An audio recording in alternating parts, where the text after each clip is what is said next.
Oke, kita lanjut lagi ya. Nih saya coba cepet aja, saya punya waktu 30 menit doang. Tadi aspek hukum, kewenangan pengumpulan barang bukti, jadi harus yang kalau legal sah, orang yang ngambil barang bukti harus punya kewenangan. Itu bisa penyidik, jaksa, hakim dan sebagainya, atau pihak yang ditunjuk sama si pengadilan atau jaksa dan sebagainya. Terus harus ada perintah pengadilan, terus masalah prinsip legalitas. Jadi waktu pengumpulan sama analisa barang bukti harus punya dasar hukum yang kuat. Dasar hukum yang kuat artinya gini, waktu kita nganalisa sama ngumpulin barang bukti, harus ada perintah yang sah. Gak bisa kita ngumpulin barang bukti sembarangan aja sih, terus dipakai ke hakim. Nih barang bukti dari saya, tanpa perintah gitu, berabe urusannya. Perlindungan data pribadi beres ya. Nah sekarang masalah etika. Etika seorang forensik. Yang satu objektif, dia harus netral, harus ngasih lihat apa adanya, nggak boleh berasumsi atau berandai-andai.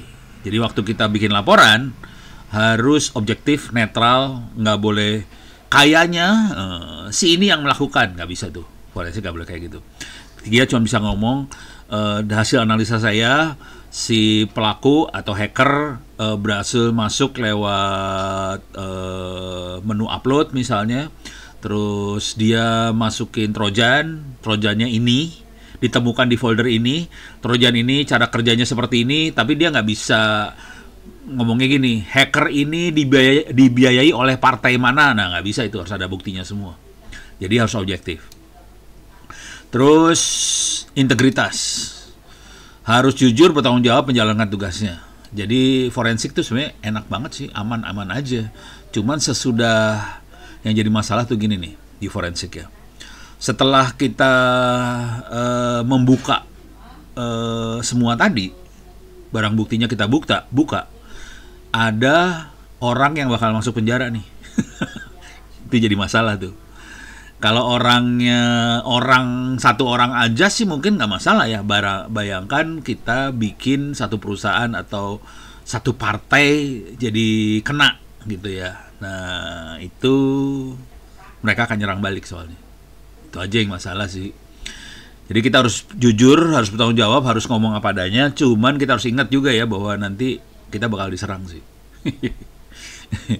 Jadi saya jadi saksi ahli ya ngomong apa adanya.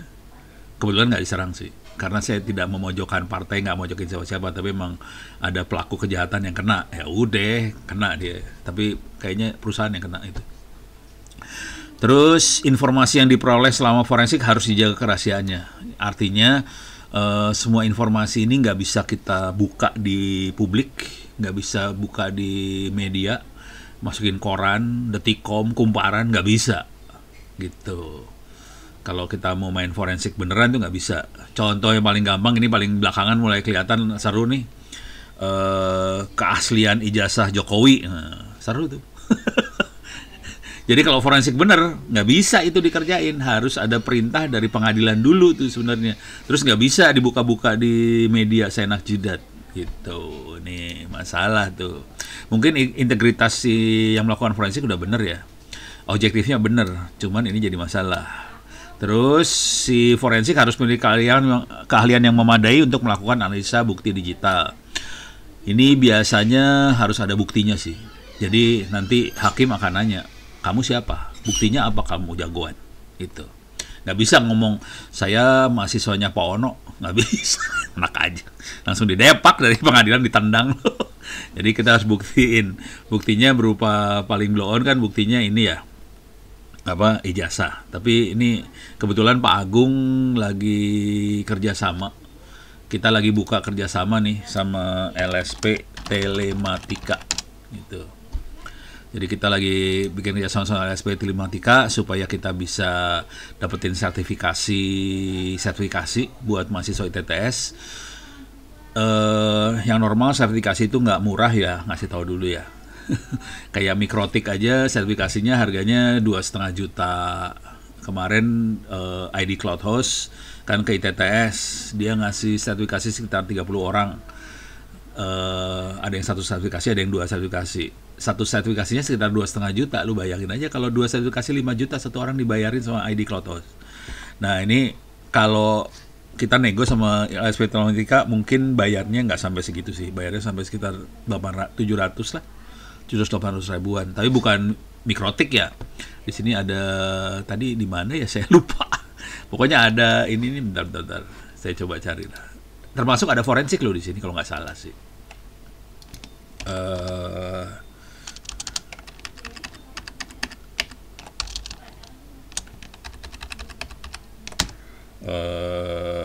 SKKNI coba dapat nggak?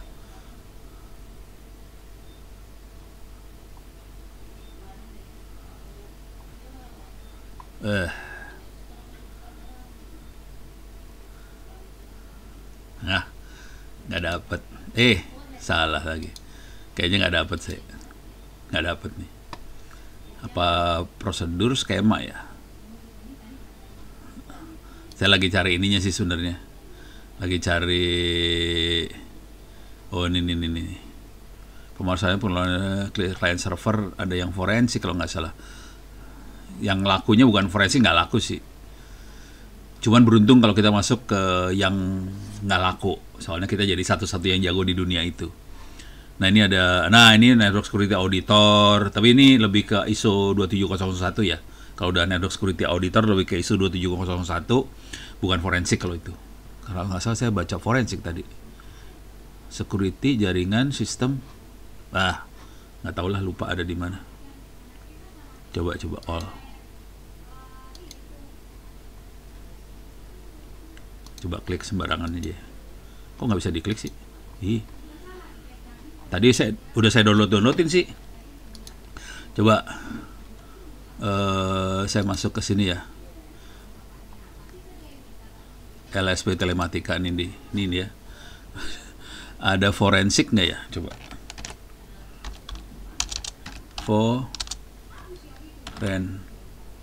Forensik. Yang ada keamanan informasi. Ya, forensiknya ada di sebelah mana, nggak tahu, harus baca-baca lah. Jadi bentuknya kayak gini, materi yang harus dipelajari. Di sini di bagian bawah tuh ada. Nah ini materi-materinya yang harus dipelajari nih. Bentuknya kayak gini sih, bisa ngerjain apa, nanti kalau bisa saya kumpulin, saya posting lah. Biar bisa pada belajar supaya bisa dapat sertifikat. Tapi satu sertifikatnya sekitar 700-an lah, kira-kira. Nabung dulu lah, nabung supaya bisa dapat sertifikat. Dan ini diakui sama Badan Standarisasi Nasional, Badan Standarisasi Profesi Nasional ya, kayak BNSP, Badan Nasional Sertifikasi Profesional. Nah ini diakuin sama mereka, sama Indonesia. Dan ini nanti dipakai buat banyak kerjaan-kerjaan sekarang di kementerian lembaga minta kita punya sertifikat. Yang paling kerasa adalah sertifikat buat sistem analis. Kebetulan saya baru dapat sertifikat sistem analis minggu lalu. Dapat. Nah ini kayak gini. Ini harus dicari nih tentang apa, lupa sih. Penerapan posisi kerja.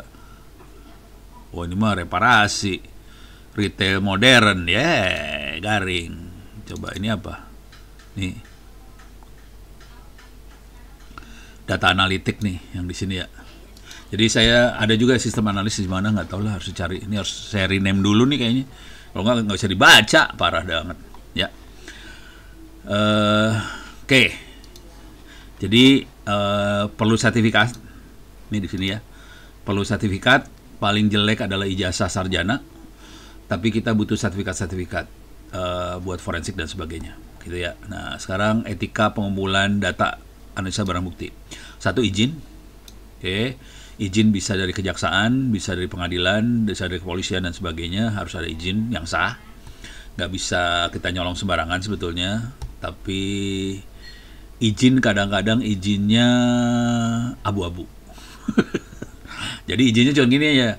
Anda dikasih izin untuk cari barang bukti. Nah, cara cari barang buktinya nggak ditulis. Ya udah, bebas merdeka dong cara nyarinya. Jadi izinnya bukan gini. Kalimat izinnya biasanya nggak.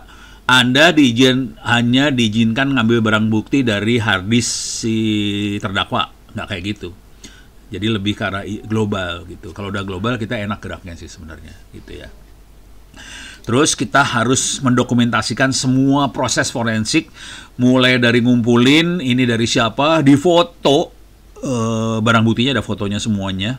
Terus ada catatan tanggal, jam segala macam, siapa yang nge-handle segala macam, si ini yang nge-handle penerimaannya, si ini yang memfoto, ada semuanya tulisannya. Jadi sanadnya jelas kayak di hadis, sanadnya jelas banget sampai jadi laporan. Kelihatan bisa di tracking semuanya, gitu ya. Jadi ini adalah chain of custody, rantai kepemilikan barang bukti, tidak putus dan bisa dipertanggungjawabkan. Nah ini yang namanya sanad kalau di hadis, itu yang penting banget. Karena ini akan dilihat ini, gitu ya. Terus alat dan metode, alat maksudnya tool ya, diakui secara ilmiah dapat diandalkan. Jadi tool-toolnya bisa kita pakai, terus pelaporannya harus akurat, lengkap, objektif. Yang jadi masalah, kalau kita terlalu akurat lengkap, hakimnya pening bacanya. Jadi biasanya akurat lengkapnya adanya di lampiran. Bukan di apa sih namanya? Bukan di. Jadi nanti kalau kita nulis laporan biasanya halaman pertama itu judul, nanti halaman kedua abstrak. Abstrak atau rangkuman dari laporan lah. Rangkuman cuma isinya gini nih. Kami menemukan ini, jadi global aja. Kami menemukan ini dan caranya kayak gini. Nah, nanti detailnya ada di dalam. Tapi hakim nggak perlu baca detail. Pas baca rangkumannya, hakim bisa nentuin, oke, kira-kira bener lah si terdakwa melakukan ini gitu. Tapi kalau mau baca detailnya, kita baca ke dalamnya gitu. Jadi laporan bentuknya kayak gitu sih. Terus bahasa yang dipakai bahasa manusia, bukan bahasa mesin. Ini jujur dulu ya, sebagian besar orang IT akan cenderung akan pakai bahasa mesin. Misalnya kita akan ngomong gini, kami menemukan bahwa attacker, udah mulai kata yang dipakai, attacker ngupload JavaScript lewat menu upload file, dan kemudian JavaScript itu bisa masuk ke dalam folder untuk tempat nyimpen file tadi di /var/www, dikasih jelas kayak gitu. Nah itu hakim pas baca pingsan dia. Jadi kita nggak bisa nulis sampai sedetail itu di abstrak. Itu bisa ditulis di lampiran gitu. Terus jadi ini yang perlu dilakukan ya, etikanya. Terus kita perlu kerjasama sama ahli hukum, kita koordinasi terus, memastikan bahwa yang kita barang buktinya bisa dipakai dalam konteks hukum. Jadi nggak gampang-gampang banget juga sih sebetulnya. Terus pelanggaran etika, bukti yang tidak sah dipakai, bukti yang diperoleh dengan cara tidak sah tidak dapat digunakan di persidangan, terus kita pakai. Terus yang jadi masalah kalau kita melanggar etika akan kehilangan kepercayaan sama reputasi gitu. Walaupun kalau di Republik ini koruptor aja tetap bisa jadi anggota dewan ya. Jadi sebetulnya ini kalau di Indonesia agak diragukan sih sebetulnya. Tapi ya ditulis aja buat ini ya. Terus dalam beberapa kasus pelanggaran etika dapat dikenai sanksi hukum. Etika yang lain juga kayak gini sih, misalnya jangan sampai kita kasih barang bukti palsu lah, gitu. Bisa sih, gampang banget bikin barang bukti palsu, gampang, asli, gampang, sekali, gitu ya. Tapi sebaiknya jangan, karena tidak baik banget. Kalau udah pernah ngelewatin proses itu, tahu bahwa gampang kita nyelipin barang bukti yang palsu, gampang. Karena semuanya nggak ada yang tahu, cuma kita yang tahu. Nah, itu, dan kita akan disumpah. Sewaktu kita di pengadilan kita akan disumpah dulu tuh, gitu. Ya saya ya, beres ya ini ya. Nah sekarang kita akan masuk ke, saya punya waktu 15 menit. Saya akan masuk ke proses dapetin data. Prinsip dasarnya dulu.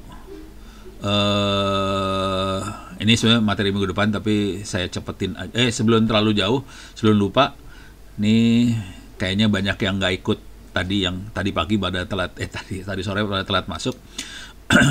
Tolong enroll di kuliah ini, ITTS 2025-1, IT Forensik, ini OWP gitu ya. Ini nomor, jadi klik aja kuliah apapun yang ada di open course, ganti nomor di belakangnya. Jadi nomor di belakangnya diganti ke 114. Ulangin lagi 114. Jadi klik aja sembarangan. Jadi misalnya gini nih.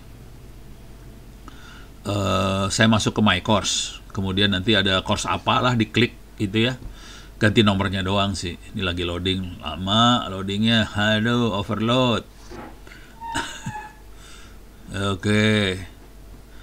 Nah, sebelum terlalu jauh, nanti klik 114 masuk. Nanti, nah ini kita misalnya masuk ke sini lah ya. Ini ada forensik juga nih. Jangan sampai masuk ke forensik yang ini nih, yang open course. Jangan kerjain ujian yang di forensik open source. Soalnya nyusahin saya ntar. Soalnya saya harus pindahin nilai ntar. Jadi misalnya open course nih, perhatiin angkanya 110, beda. Yang kita adalah 114. Iyalah. Nih ganti jadi 4. Nah, kita masuk yang 114, beda. Kalau yang kosong, ITTS Open Course IT Forensik. Kalau yang 114 itu ITTS 2021 IT Forensik, beda. Kemudian buat enroll, di sebelah kanan ada tulisan enroll me atau apa ya, bahasa Indonesianya nggak tahu lah. Nah, kemudian masuk passwordnya ini nih. Mana? Oh, udah ada 19 orang yang enroll. Tolong enroll yang belum, saya edit, pastikan passwordnya ini ITTS 2023 gitu. Nanti silahkan enroll di situ. Beres ya? Soalnya ini nilainya akan diambil nilai yang ini. Nanti kita bisa lihat, saya bisa ngelihat yang sudah, nanti saya usahain tiap minggu lah. Ini nilainya masih kosong semua nih. Fointra, Fointra udah 100 sekarang, udah banyak nih nilainya, bagus Fointra. Oke. Ini course totalnya masih ngaco. Belum saya bikinin ininya soalnya, belum bikinin rumusnya. Ini contoh yang baik, Fointra nilainya sudah 90 sama 100. Yang lain masih nilainya kosong ya, karena baru enroll ya, jadi nggak masalah. Oke. Nah, ini nanti tiap minggu saya akan coba posting nilainya. Mudah-mudahan Anda semua lulus lah. Gampang kayak gini mah lulusnya, nggak susah. Deh, sekarang saya balik lagi. Dasar-dasar buat dapetin data ya. Data tuh banyak banget di komputer, di server data bejibun. Kita harus ngumpulin data yang sesuai dengan tujuan yang pengen dicapai. Misalnya kita membuktikan bahwa dia menipu. Nggak, ya data kan banyak banget ya. Data yang nggak dipakai buang aja, udah kepaksa. Yang relevan aja. Data sebisa mungkin akurat, bebas dari kesalahan. Oke, jujur, nggak gampang. Terus data harus lengkap, mencakup semua aspek yang diperlukan buat analisa, gitu ya. Ini ngomongnya gampang ya. Ini ngomong gampangnya. Kenyataannya nggak segampang itu waktu kita praktekkan. Oke. Terus data-data yang udah kita kumpulin harus mudah diakses dan tersedia ketika dibutuhkan. Jadi sebaiknya untuk satu kasus kita bikin satu folder khusus. Untuk datanya dikumpulin semua. Nanti foldernya kita bikin subfolder lagi untuk data-data yang kira-kira relevan. Jadi data bisa banyak banget. Yang relevan atau data yang ditemukan kita bikin folder lagi di bawah folder itu. Kalau enggak semrawut datanya kemana-mana. Terus data harus dilindungi dari akses yang tidak sah dan kerusakan. Konsekuensinya untuk menjaga kerusakan harus di-copy di beberapa harddisk. Kalau saya di 3 harddisk. Kalau akses dari yang tidak punya hak ya di-encrypt. Kalau si Calpin dia biasanya pakai bukan di zip, datanya bukan di zip, di-encrypt gitu ya. Jadi kalau dia harddisk yang di-encrypt sekalian. Parah. Jadi harddisk di-encrypt, datanya di backup. Oke, backupnya di 3 harddisk. Oke, jadi kalau kita mau jadi orang forensik, orangnya disiplin banget dan orangnya sangat hati-hati sekali. Nah, tujuan dapetin data, Kita bisa, kalau dari hasil analisa data itu kita bisa lihat tren, pola, hubungan data untuk pengambilan putusan dengan kasus dan sebagainya. Untuk bikin laporan yang akurat, informatif harus berdasarkan data yang dikumpulkan. Jadi kita nggak bisa ngarang di laporan, nggak bisa. Terus kita bisa mengembangkan model dari data yang kita dapat, boleh statistik, prediksi, klasifikasi kalau perlu. Kita bisa juga memantau kinerja sistem atau proses, dan kita bisa mengarsip data untuk referensi di masa datang kalau dibutuhin. Jadi jujur dulu, kadang-kadang dari satu kasus bisa berkembang gitu. Kalau berkembang kita kepaksa harus lihat data yang sebelumnya, dan itu seru tuh urusannya. Oke. Nah, ada dua cara utama buat mengakuisisi itu ngambil data ya. Ada dua cara utama buat ngambil data. Ada yang live acquisition, ada yang static acquisition. Kalau yang sering kita lakukan biasanya static. Kalau static itu sumber datanya kondisinya mati. Jadi komputernya dimatiin, handphonenya mati, harddisknya nggak dicolok dan sebagainya, datanya bisa di-copy, terus bisa diimport dari database, diambil datanya dari internet. Itu sifatnya statik. Kalau yang live itu datanya lagi, sistem lagi beroperasi, terus kita bisa ambil datanya. Contoh, kita bisa nyadap traffic jaringan, oke, kita bisa ngerekam log server, kita bisa ngambil data dari sensor di internet, gitu ya. Contoh sensor ini yang dikerjakan sama Pak Kalpin sih, dia bikin HoneyNet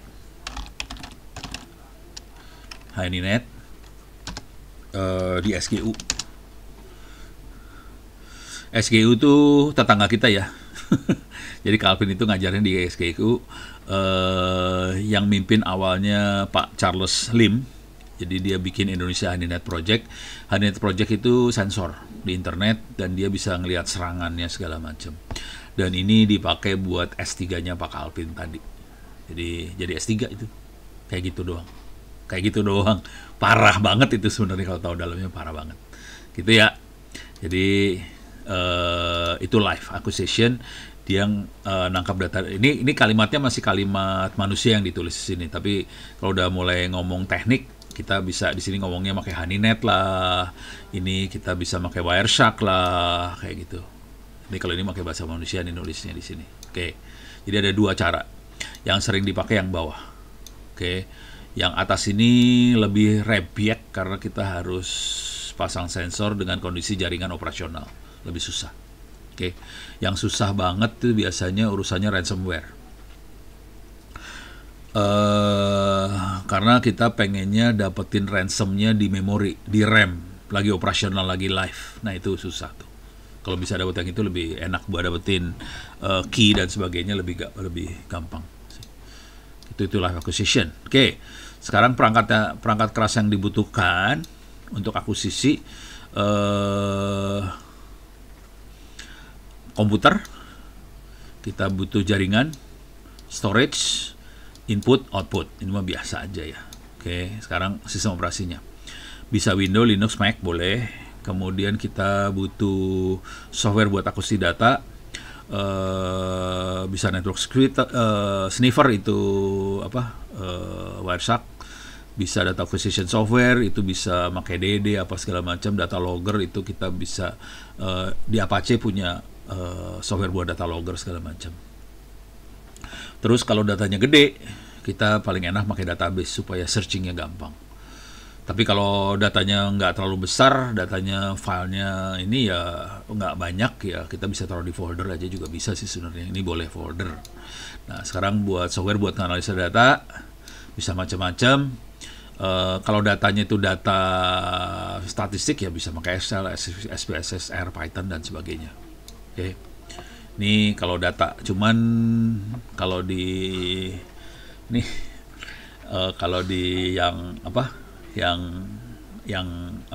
lebih dahsyatnya ya kita harus bisa decrypt, encrypt, kayak gitu-gitu sih. Jadi rada-rada horor sih bagian yang ini.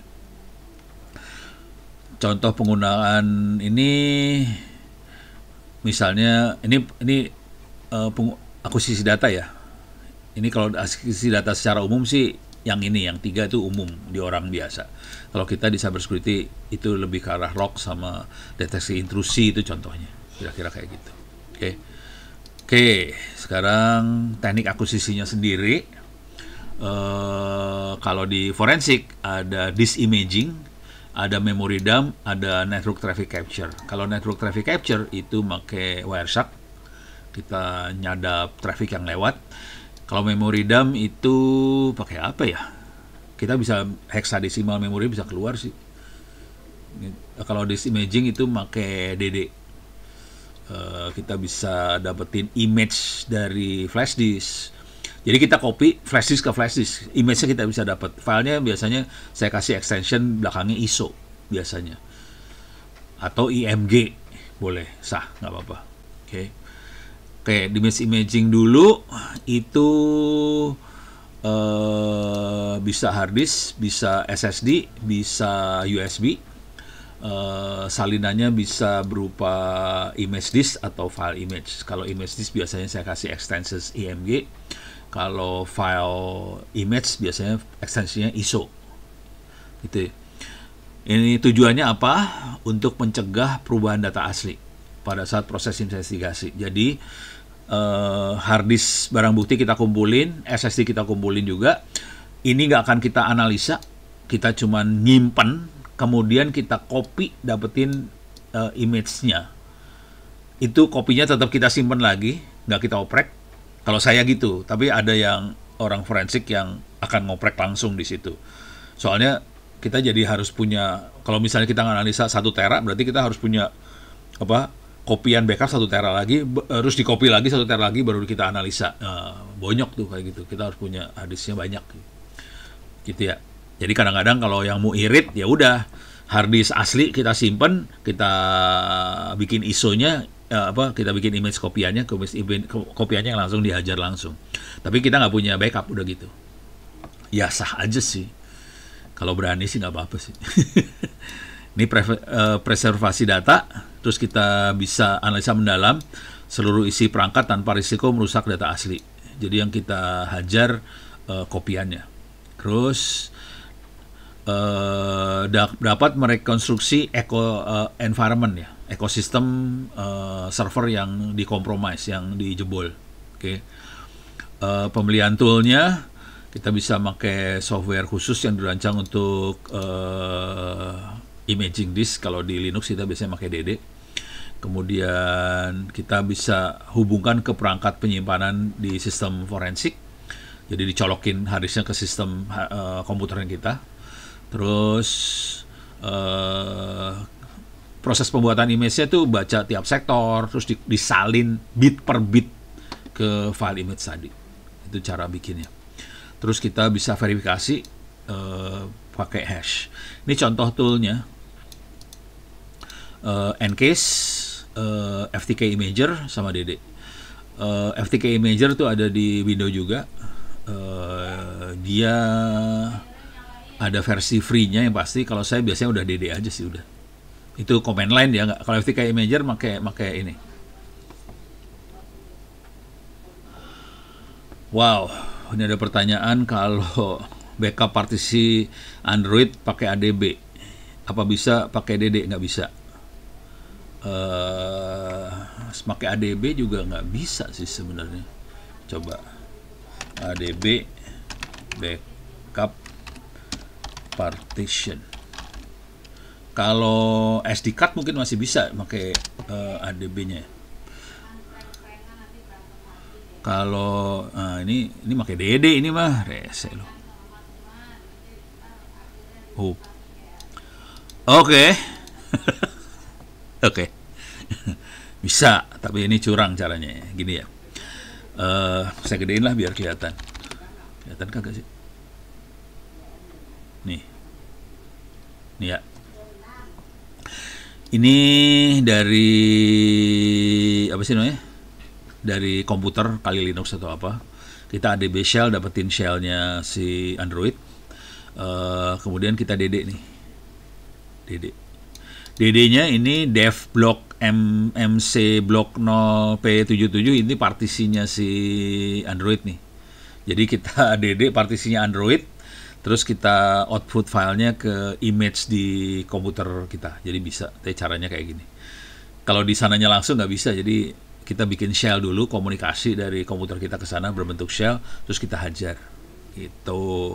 Oh ini masuknya ke window nih. Image in your PC ini di window nih. Itu. Jadi bisa sih ternyata. Saya nggak kepikiran cara kayak gini. Pas baca langsung saya ketawa. Oh ya oke, bisa. Coba di sini ada lagi nggak cara yang lain? ADB shell semua nih. I probably use ADB exec out.